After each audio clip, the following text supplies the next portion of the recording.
Welcome to the first live stream of 2023. My name is Alisha, and this week I am hosting your lovely Japanese live lesson. In this week's lesson, the very first live stream of 2023, we are going to talk about how to improve your Japanese by studying with others. I know many people are working on their New Year's resolutions for the year, so this week we are going to talk about, hopefully, some tools you can use to work on improving your Japanese this year as you design your resolutions and your goals for the year and for the month and maybe for the week. So this week we are going to talk about live lessons, specifically the live lessons our team is now offering. Woohoo! I'm super excited to share some information with all of you about that today, and I hope that we can have some good times in the chat. So welcome everybody. Please make sure to hit the like button and of course share this video so that other people can find today's information and today's tips. So while we wait for people to join us live, hi everybody, send a message in the chat. Akemashite omedetou gozaimasu. Welcome, Happy New Year everybody. So let's do a couple super quick announcements while we wait for everyone to join us live. First thing first, of course, as I said, this banner at the bottom of the screen talks about live online classes.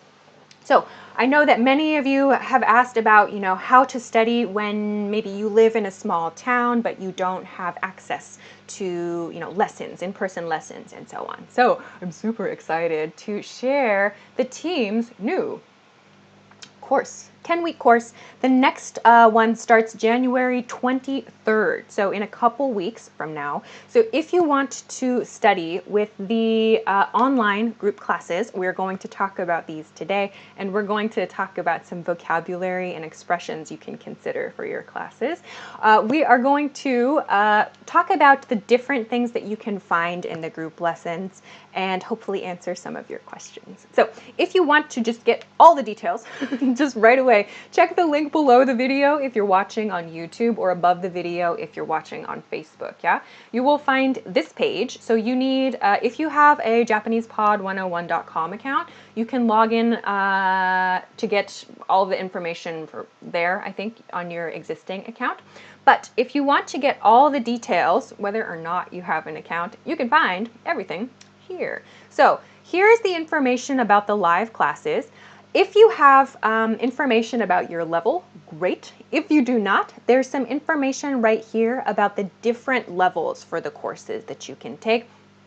So you will find links to what you're going to study, links to the curriculum. So check this out to see kind of what you can expect from the courses and to get some more information about prices, about what kind of the lesson flow will be, and so on. So I'm going to talk more about this later, but definitely if you are thinking about studying seriously, because Japan, you can come to Japan now, right? So if you're seriously thinking about studying Japanese more this year, check this out.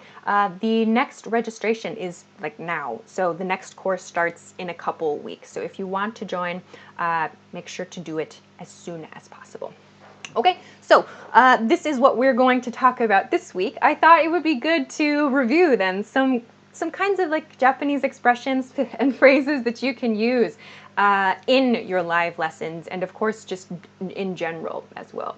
So I hope that we can enjoy that today. So I think that everything is rolling. Welcome everyone on YouTube. Hi everyone.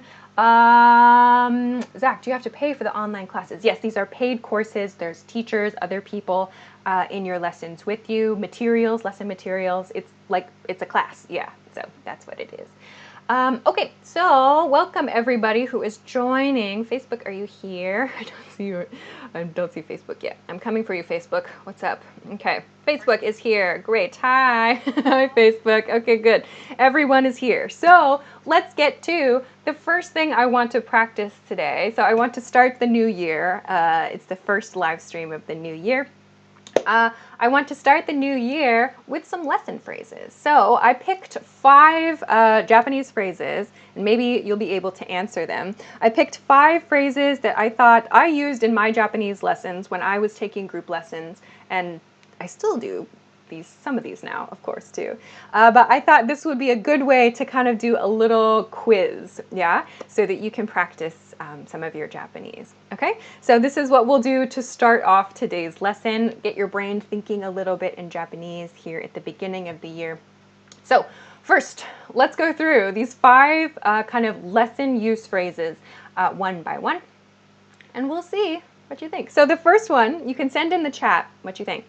The first one is, number 1 here, what would you say if you have a question?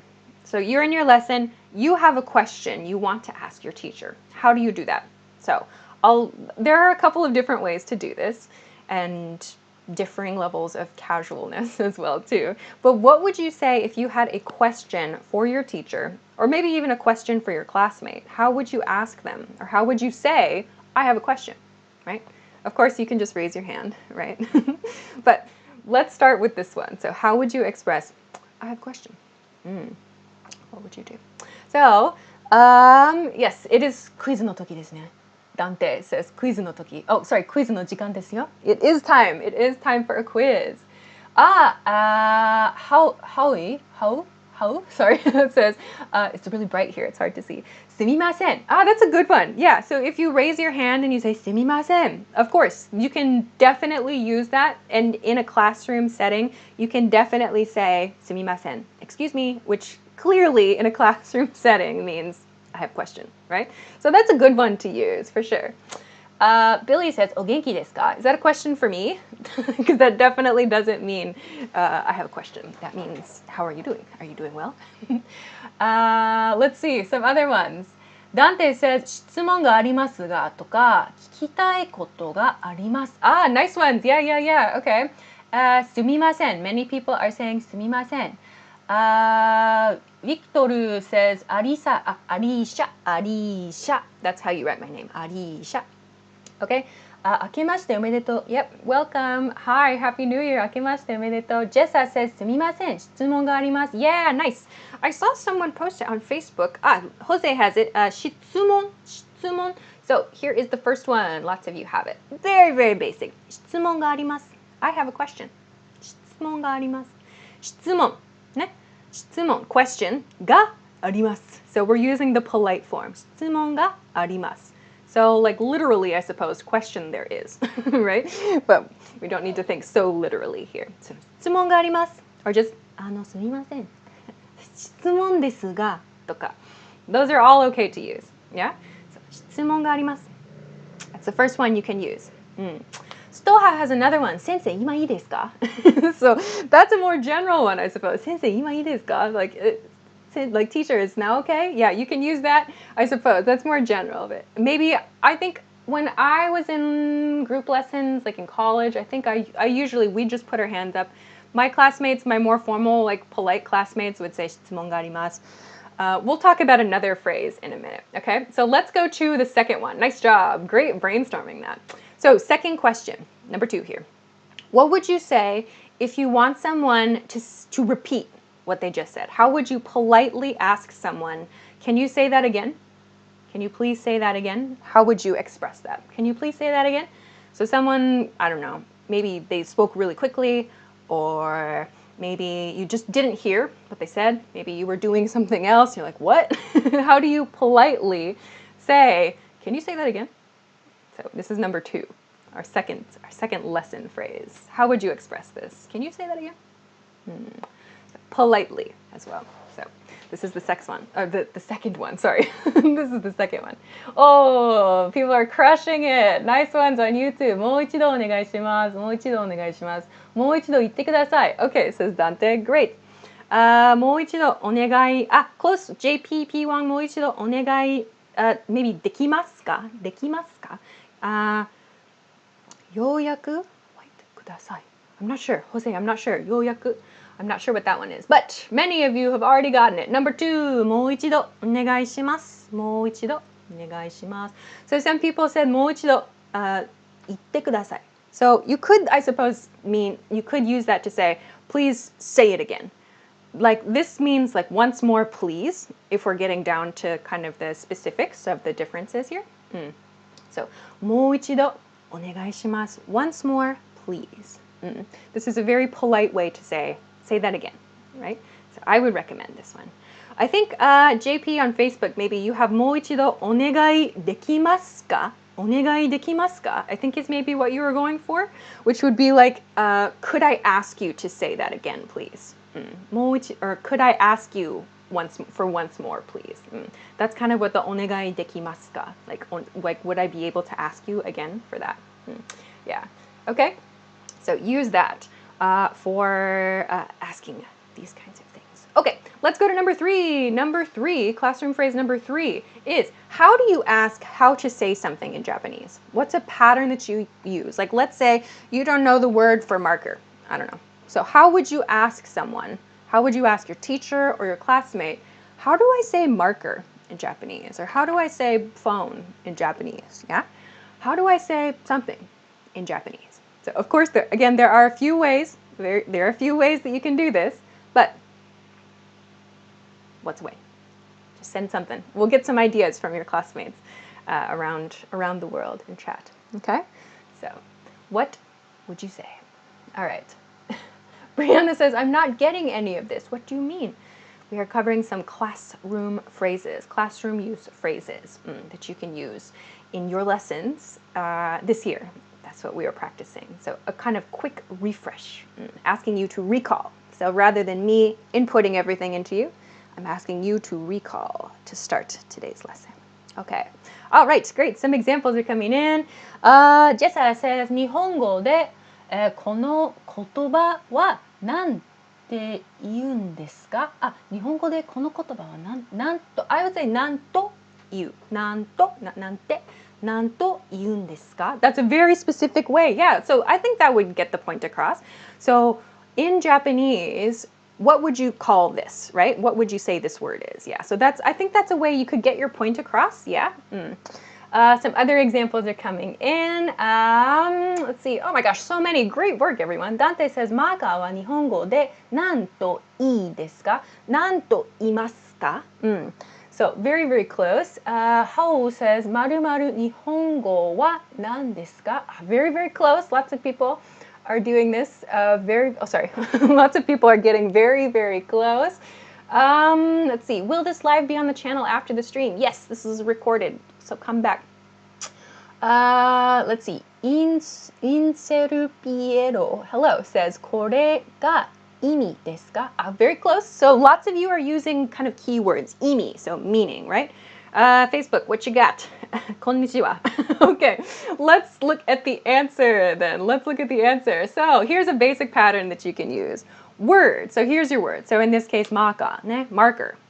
は日本語で何と言いますか?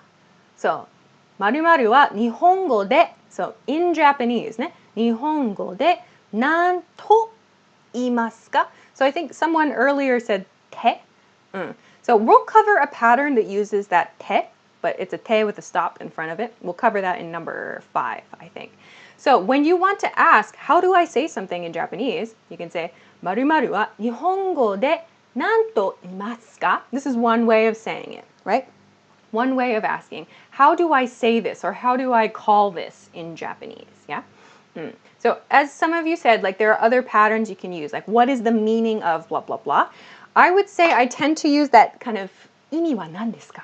Like those kinds of patterns when I find a new Japanese word. Like for example, if I don't know this, if I'm like 日本語, if I don't know that word, I might be like 日本語? これどういう意味ですか? Like, what does this mean? どういう意味? I would use that pattern. I use that どういう意味 pattern a lot in everyday life here in Tokyo as well. Okay, so this is a good one. All right. 日本語で何と言いますか? How do you say this in Japanese? Awesome. Okay, let's go to number 4. Word number 4, or, oh, this is an easy one, surely for many of you. How would you express when you understand something? When you got the answer, you've got it. Your teacher says something, you ask classmates something, you get new information, and you want to tell the other person, cool, I got it. I understand. How do you say that politely? How do you say that politely? I got it. Okay? How would you say that? All right. こんにちは to everyone who's joining. 明けましておめでとうございます。今年もよろしくお願いします. Welcome. Happy New Year. So number 4. How do you express when you got something. I got it. I understand. Politely. Okay? All right, how would you do this? Oh yeah, YouTube, Facebook as well. Okay, I'm gonna give everyone a chance to send their answer. You'll have a few more seconds here. So a lot of you are already sending the exact thing that I'm going to tell you, and some of you are sending variations on number 4. Great work here, everybody. So number 4, わかりました。わかりました. So here you might notice we're using the past form, yeah? Some of you are sending わかります. Right? So it's non-past, yeah? わかります. Like, わかりました sounds kind of like, you told me the thing and now it's done, and so I've got it. Like, I know that in English and maybe in many other languages, we say, like, okay, I get it, right? I understand. We don't say I understood, right? But when we use Japanese, it's kind of more common to use this past tense pattern, yeah? あ、わかりました. That sounds like I got the information you said in the past, yeah? So I would recommend this. Some of you sent わかった. わかった. You can use that for your friends, your, of course, family members, whatever, people you're close to. If you're talking with your teacher, I would not say わかった. It sounds a little too informal. So that わかった is not the polite form, it's the casual form. When you are in your lessons, I would highly recommend you use わかりました. はい、わかりました. Okay, great. Nice job so far, everybody. わかりました。Dante has a good one. カジュアルでなるほどと言ってもいいですか? なるほど. Yes, I use なるほど a lot, but again, I use that like, it's not so much わかりました, like I understood. なるほど, I use more like the English I see. Okay, I see. So you'll hear that used in like business meetings for sure, as well as in casual situations. It's like a kind of nice, oh, I see. So it's less I understood, I suppose, and more like an I see kind of feeling. So this is kind of the difference. All right, we're on to the last one, the last lesson phrase. This is a phrase that means that you can use, I made this specifically for classroom situations. When you want to ask, is this correct? Is this correct? So for example, you make a sentence, maru maru maru. Is this maru maru maru correct? So how would you ask a teacher or a classmate? How would you ask, is this correct? So this is number 5, classroom phrase, number 5. Or also just life phrase, number 5. Is this correct? Is maru maru maru correct? So this is our last one, lesson phrase number 5. So again, there are a few different ways to ask if something is correct. But keep in mind, we are not asking, is it okay to do this? We are asking specifically, is this thing correct? Is maru maru maru correct? How would you express that in Japanese? Okay, one person. Your name is in Hangul, so I can't read it, sorry. But you wrote, maru maru wa ii desu ka? Maru maru wa ii desu ka? So that could be interpreted as, is maru maru okay, right? So that could work sometimes. It kind of also is like a general purpose thing. It's sort of like, is it okay if is this thing okay? You could use that. So I think that's one you could use in class for sure. Others, someone Inseru Piero says, ここがいいですか? So that's like saying, this here, is this here okay? All right. So lots of you are writing いいですか? いいですか? Which is like saying, is this okay? So that's one way to communicate for sure. Helmlata has the one I was thinking of. 正しいですか? 正しいですか? Yeah, nice one. All right, lots of them are coming in. 大丈夫? Konnichiwa. Hello. Okay, let's get to the answer. Dude on Facebook says, これは正しいですか? Okay, so let's look at the answer. We've got quite a few options here. And yeah, there are definitely some good ones. Here's the one I was thinking of. 〇〇〇って正しいですか? 〇〇〇って正しいですか? So here I've got one, I used 正しい. Very specifically, I wanted to say correct, right? 正しい. This means correct, yeah?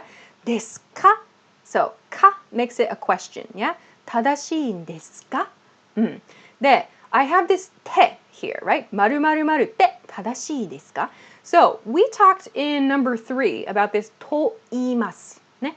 So, this て is something that we often use kind of in more casual speech, I suppose, when we want to mean the thing that is maru maru maru, right? So maru maru maru, that's like saying the thing that is maru maru. Is this correct? This is a short way to express that. This te that has the stop in front of it, this is so commonly used to quickly mean like toyu koto, like the thing that is whatever.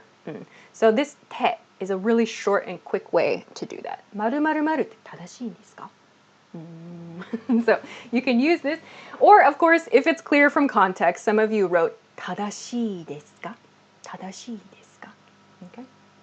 All right. So these are a few expressions that you can use in lessons. So I thought this would be a fun way to start kind of the new year, because I know many people use the new year as a time for resolutions, like I'm going to learn the language or I'm going to do this or that. So I hope that these serve you well this year as you practice.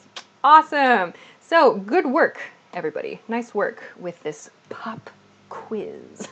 Pop quiz to start the year. All right, let's take a super quick break, and then we're going to talk about group lessons. I'm going to share some stories from my Japanese learning experience, and hopefully it will help you as you work on improving your Japanese too. So very quickly, if you missed it earlier, the team has created live group classes, and the next one is starting January 23rd. So enrollment is going on now. If you think you might be interested, or if you want more details, please check the link below the video if you're watching on YouTube, or above the video if you're watching on Facebook. You will find this page. I will scroll on this page so you can see the details. You will find this page that has all of the information right here. So this is at JapanesePod101.com. Here you will find information about the curriculum. There are a few different levels that are offered here. There's absolute beginner, so if you're a super beginner, don't worry, there's one for you. There's beginner, and then there's intermediate. So you can find links right here, they're in blue, for the curriculum, what you can expect to learn in that course. So these are 10-week courses. They are taught live via Zoom. So you can find all of this information at JapanesePod101.com/live-classes. That's very long, so just check the YouTube link or the Facebook link to find all of the details about this. You can find more about what else you'll get with the lessons. You get lesson materials, you get all kinds of like teacher feedback and support. So there's a ton of information here. Check this out. All of this details, I won't cover all of this in the live stream. I will let you do it later. But we're going to talk later about just kind of different things you can expect. If you've never taken a language class in a group setting before, that's what we're going to talk about next. Okay? All right, so let's get into the next part of today's lesson. Also, of course, if you haven't, please make sure to like this video and share this lesson so that other people can find today's information. Okay, let's see. Welcome everybody who is just joining. Everybody who is asking, how do you speak Japanese well? Do you live in Japan? Yes, I'm reporting live from Tokyo right now. I've lived here for 13 years, and oh gosh, I have spoken Japanese for like, oh my gosh, a long time. Like, oh my gosh, like 20?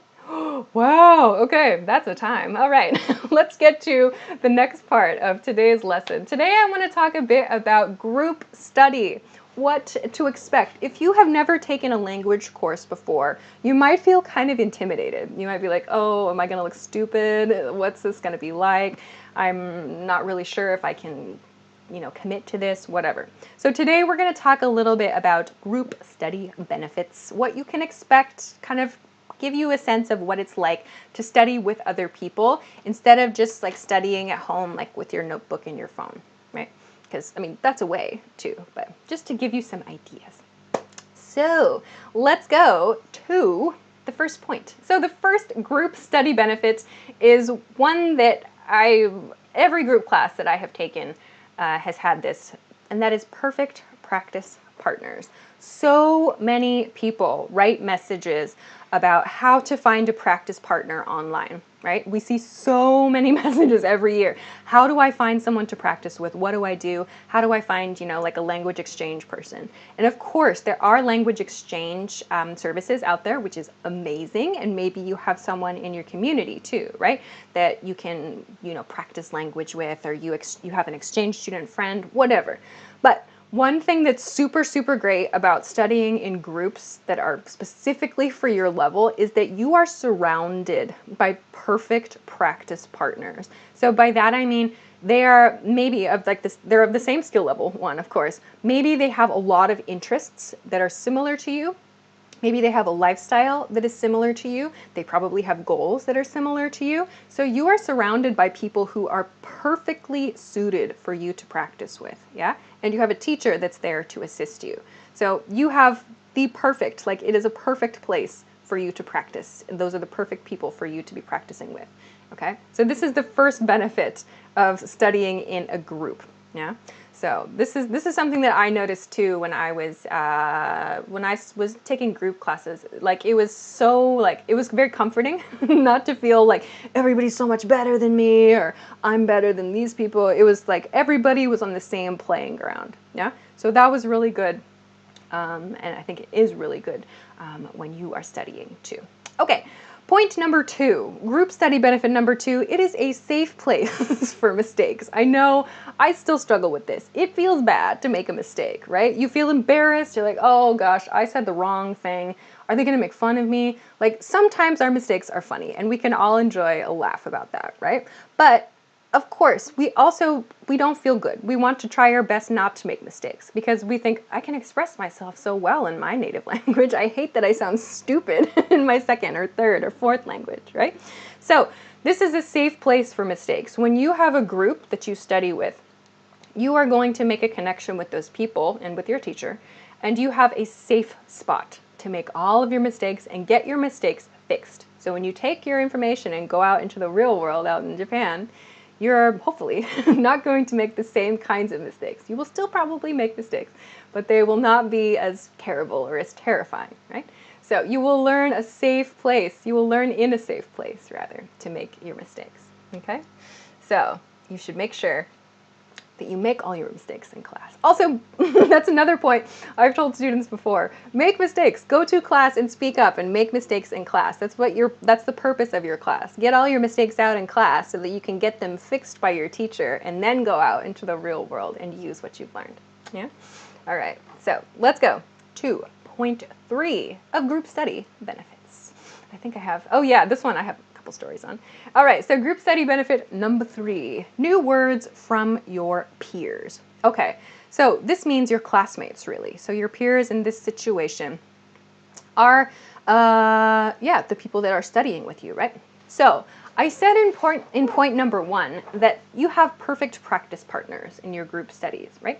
So by this I mean the people that are studying with you, because they have some overlap in terms of their goals, in terms of what they know, in terms of just like their life experience, they are naturally going to use some words in Japanese that are slightly different, yeah, from the words that you use. So you are going to naturally pick up new words from them that you might not otherwise have learned. And this is kind of, if you can't, come to Japan, or if you're, not in a position or at a level to pick up words kind of organically in Japanese, if you start listening to the things that your peers say and you pick up words from them, this is a very natural, like organic way of learning those new things, yeah? So when I think back to like college classes, for example, I would, there were a couple of classmates that I became friends with, as happens in classes, right? And when my classmates would speak up in class or share something, sometimes they'd use a word that I didn't know. And I'd be like, what was that? And I could ask my classmate, what was that word you said? Or I'd write it down after my friend said it. And I'd be like, oh, that guy knows a word I don't know. I should probably know that word. So it was motivating, 1. But 2, it was a really good way to learn words just naturally, the natural way that you do in a conversation, right? So this was a really good one because I think you can even do this on social media too. This is a really good way to just kind of pick up the words you want to use already, but that just aren't in your vocabulary, like your mental vocabulary bank yet, okay? So this is another thing that is really, really good and really beneficial. Okay. All right, true 3. Couldn't this channel do a sort of group study session? You're looking at it, right? Every week, Risa does a weekly live study session, right? That's what this is. So a lot of people, I think, use online study sessions as kind of their weekly option. These kinds of things are examples of such services. Okay, let's see. I'm looking for questions or comments. I don't see any. So let's continue to number 4. Group study benefit number 4, peer motivation. So this, I kind of hinted at it in part 1 a little bit. Peer motivation means when your classmate uses a word that you've never heard before, or maybe you hear your classmate bust out this amazing, I don't know, grammar pattern that you don't know how to use, you go, oh, like I need to know how to do that. It's really important for me to study that thing. I want to make sure to keep up with that person. That sounded really cool, or I want my pronunciation to sound like that, whatever. So this was something that I encountered, of course, like I would say in college. I had a couple classmates that I looked up to. I was like, oh, that guy has really good pronunciation, or she knows a lot of vocabulary words. That's really impressive. And then when I took courses, I don't think I've taken group lessons for a while, several years. But I remember also in a group lesson, I think it was like in a business group lesson or something like that I took maybe 5-6 years ago or something. We had to do like a practice business level self-introduction. And we had a time limit. It was like 90 seconds or something. And so I had like a group of 4 people in my group, and I did my introduction. And one of the students there, he said, "Can you do that again? I want to record you so I can practice later." And I was like, oh, sure. I didn't know that was anything super amazingly great, but that person was like, I want to use that as a way for me to practice. Like, it was just another way, like a person that student, he thought like, oh, I liked something about that. Let me listen to that and use that for practice material. Because getting those kinds of like experiences in your class is really different from just kind of like listening materials. Yeah. So those are a couple of examples of like my classroom experiences of kind of that sort of reciprocal peer motivation. Yeah. Okay. All right, let's continue on. I don't see any other comments or questions at this time. So let's go to the last point, number 5. Oh my gosh, what time is it? Oh my gosh, I have to finish. Wow, that went really quickly. Okay, the last group benefit then is number 5, accountability. Oh my gosh, this one is so important. When you are studying by yourself, like it's so much harder to be accountable for yourself when you have no one like kind of cracking the whip, right? There's no teacher, there's no classmates, there's no tests or whatever. So accountability is huge. If you didn't do your homework, you're going to be behind in class. If you didn't study for the test, you're not going to do well on the test, right? If you didn't study the vocabulary, how are you going to participate in class? So accountability is really built into these group study situations. So this is another super big benefit to studying with other people. So of course we need time to study and learn on our own, but these group study situations can give you a lot, I think, at least in my experience. They gave me a lot. And of course, friends. I liked making friends too. All right, so I just realized I was talking for a super long time about all of these topics, but that was super fun. So I am late, so I will end this live stream here. But I hope that this year, if studying Japanese is one of your goals, that you consider taking a look at the live lesson information. As I said, the team has set it up so that the next one starts at the end of this month, in like 2 weeks or so, I think January 23rd. So you can find all of the details of the live lesson from the link below the video on YouTube or above the video on Facebook. So I hope that you get all of the information you need there. If you want to join, awesome, good luck to you. I hope that you crush it and you work towards your Japanese goals for the year. So I will say goodbye for this week. Risa will be back next week, so thanks for hanging out with me for this week's session. Next week's lesson information is here. She will be teaching next week as usual. Next week will be Thursday, January 12th at 10 p.m. Japan Standard Time. That is Thursday. So if you don't know your local time, you can use your Google skills, or you can check it on YouTube or Facebook, the notification, just set a notification. Next week's live stream topic will be Japanese phrases parents always use. So that'll be an interesting one. So please enjoy your time with Risa again for that next week. All right, I will say goodbye for this week's lesson. I will not say sayonara, I will say mata ne, because I'm sure I'll be back someday, maybe next year. So, akemashite omedetou gozaimasu. Happy New Year to everybody out there. And I hope you have a great day, have a great week, have a great weekend. I will see you again next time.